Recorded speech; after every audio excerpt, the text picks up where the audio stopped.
தென்மேற்கு வங்கக்கடலில் நிலவி வந்த காற்றழுத்த தாழ்வு மண்டலம் தற்போது ஆழ்ந்த காற்றழுத்த தாழ்வு மண்டலமாக வலுப்பெற்றுள்ளது.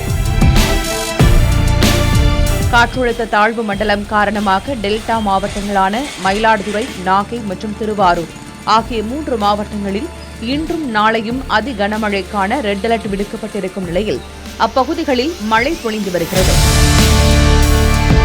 முன்னெச்சரிக்கை நடவடிக்கையாக திருவாரூர், நாகை, மயிலாடுதுறை, காரைக்காலில் இன்று பள்ளி கல்லூரிகளுக்கு விடுமுறை அளித்து அந்தந்த மாவட்ட ஆட்சியர்கள் உத்தரவு பிறப்பித்துள்ளனர்.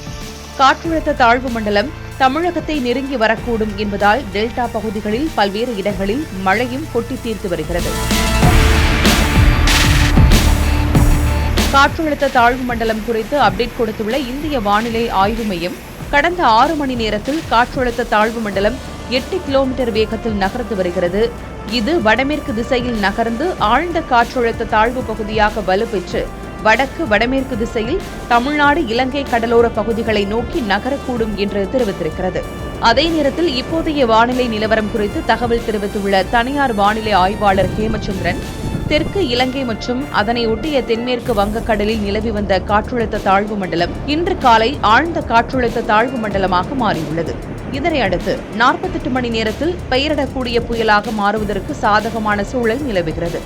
காலை 6 மணி நிலவரப்படி வடக்கு டெல்டா பகுதிகளான மயிலாடுதுறை, காரைக்கால் மாவட்டங்களில் பரவலாக பலத்த மழை பொழிந்து வருகிறது. திருவாரூர், தஞ்சாவூர் ஆகிய மாவட்டங்களில் மிதமான மழை பொழிந்து வருகிறது. டெல்டா மாவட்டங்களில் இன்று பிற்பகல் வரை விட்டு கனமழை பதிவாகும். மாலை முதல் மழையின் தீவிரம் படிப்படியாக அதிகரிக்கும். சென்னை, கடலூர் உள்ளிட்ட வடகடலோர மாவட்டங்களில் இன்று காலை 11 மணி அளவில் மழை துவங்கும். விட்டு மழை பதிவாகும் என்றும் அவர் தெரிவித்திருக்கிறார்.